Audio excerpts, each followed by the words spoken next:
அந்த தொகுப்பில் என்ன பார்த்தோம் அப்படின்னா,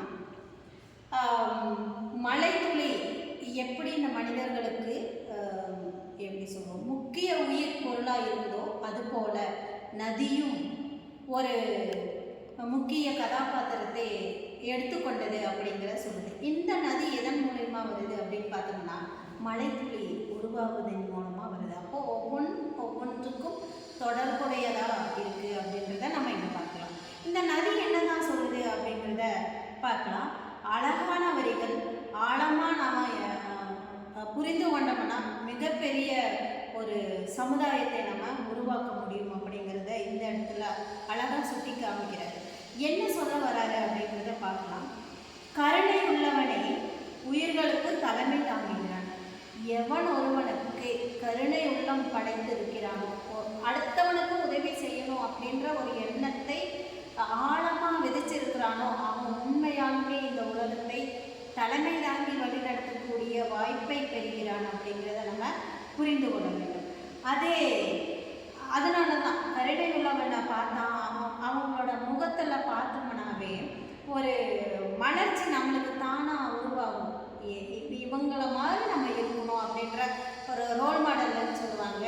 இந்த மாதிரி ஒரு எண்ணத்தை விதைக்கிறது எது அப்படின்னா அவரோட கருணை தான். இப்போ இந்த கருணை அப்படிங்கிறது எல்லாருக்குமே வரணும் அப்படிங்கிறத நம்ம தெரிஞ்சுக்கலாம். எதன் மூலயமா அப்படிங்கிறத கடைசியில் பார்க்கலாம். கரை விழித்து இருக்கிறதா தூங்கி விட்டதா தெரியாது. கரை விழித்து விட்டதா அல்லது தூங்கி விட்டதா என்பது தெரியாது. ஏன்னா எப்பொழுதும் ஒரே மாதிரி இருக்கிற மாதிரி ஒரு சூழ்நிலை நம்மளுக்கு கரை உண்டு பண்ணும் இல்லையா? அது எப்படி அப்படின்னா, பாடத் தெரிந்த பறவைகளுக்கு தன் பாடலுக்கு கை தட்டுமா, தன்னுடைய பாடலுக்கு கை தட்டுமா கை கொட்டுமா தெரியாது. ஒரு பறவை கத்திக்கிட்டே போகுது, கூவிக்கிட்டே போகுது அப்படின்னா தன்னோட அது வந்து தனக்கான பாடல் அப்படின்னு நினச்சிட்டு அது கை தட்டுமா, அல்லது தப்பாக பாடிட்டோமோ அல்லது தவறாக வழி நடத்துகிறோமோ அப்படின்னு கைகொட்டி சிரிக்குமா பிற பறவைகளை பார்த்து அப்படிங்கிறத நம்ம தெரிஞ்சுக்கணும். அப்போ தன் பறவை பாடும் பொழுது தனக்கான பாடல் இது அப்படிங்கிறது அது யோசிக்கிறது இல்லை இல்லையா? என்ன பண்ணுதுன்னே அதுக்கே தெரியாது. ஆனால் அதனுடைய இலக்கை அடைவதற்கு போய்கொண்டே இருக்கிறது இல்லையா? அதை நம்ம மனசில் ஆழமாக எடுத்துக்கணும். அதுபோல் தாய்மொழியையே புரியாத மனிதருக்கு தன் பாடல் புரியுமா? புரியாது, தெரியாது. ஒரு தாய்மொழியை மனசுக்குள்ள இருத்தி கொள்ளாதவன், தாய்மொழியை மதிக்காதவன் இந்த உலகத்தில் உண்மையாலுமே வாழ்ந்து ஒரு லாபமும் இல்லை இல்லையா?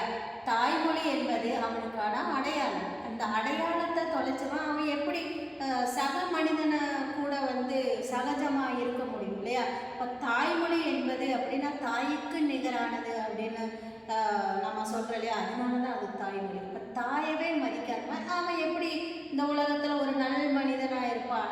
நன்மதிப்பு எப்படி அவனுக்கு கிடைக்கும்? கிடைக்காது இல்லையா? அப்போது தாய்மொழியை அவன் போற்றி பாட வேண்டும் அப்படிங்கிறத வந்து ஆழமாக நம்ம புரிஞ்சுக்கணும் இல்லையா?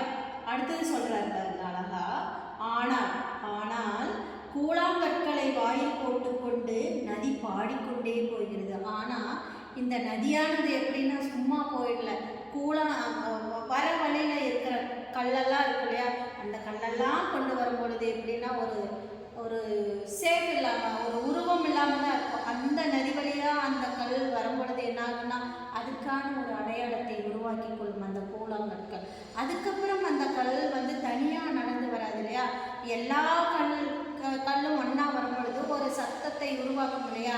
சந்தோஷத்தை வெளிப்படுத்தும் தருணமாக கூட நம்ம எடுத்துக்கலாம். இப்போ அந்த சந்தோஷத்தை அந்த கூழாங்கல்கள் எடுத்துக்குது அப்படின்னா அந்த நதி வரும் பாதை அந்த கற்களுக்கு வந்து அழகான தருணத்தை ஏற்படுத்துகிறது அப்படின்றத நம்ம இந்த இடத்துல புரிஞ்சுக்கலாம். இந்த நதி தான் இப்படி சொல்கிற நதி தான் அவங்க சொல்லுது.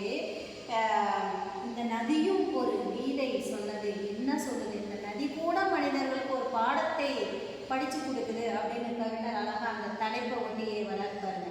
அந்த பாடம் என்ன மனிதர்களுக்கு கற்றுக் கொடுக்குது அப்படின்னா, கடமையை செய், பலனை எதிர்பார்க்காதே. இந்த மலைத்துளிய அந்த ஒன்று சேர்த்து இந்த நதியானது கொண்டு போகுது இல்லையா? அந்த நதி கொண்டு போகிறது இந்த ஒரு பலனை எதிர்பார்த்தா கொண்டு போகுது இல்லை, மனிதர்களுக்கு பயன்படட்டுமே அப்படின்ற ஒரு எண்ணத்தில் தான் அது அது எல்லாம் ஒன்று சேர்த்து ஒரே இடத்துல அது அந்த தண்ணியெல்லாம் கொண்டு போய் சேர்க்குது. நல்ல விளைச்சலும் நல்ல வளமான வாழ்க்கையும் மனிதன் வாழ வேண்டும், பிற உயிர்களும் வாழ வேண்டும் என்ற நல்ல எண்ணத்திற்காக தான். இதுதான் சொல்லுது கடமையை செய், பலனை எதிர்பார்க்காதே. அப்போ தன் கடமை என்னவோ அதை செஞ்சால் போதுமானது. அதுக்குரிய பிரதிபலனை நம்ம எதிர்பார்க்காம தன் கடமையை சரிவர செய்தாலே உலகத்தில் நல்ல மனிதனாக வாழ முடியும் அப்படிங்கிறத அழகா கவிஞர் வைரமுத்து அவர்கள் கூறுகிறார். மீதி வரிகளை அடுத்த காணொளியில் நம்ம பார்க்கலாம். நன்றி, வணக்கம்.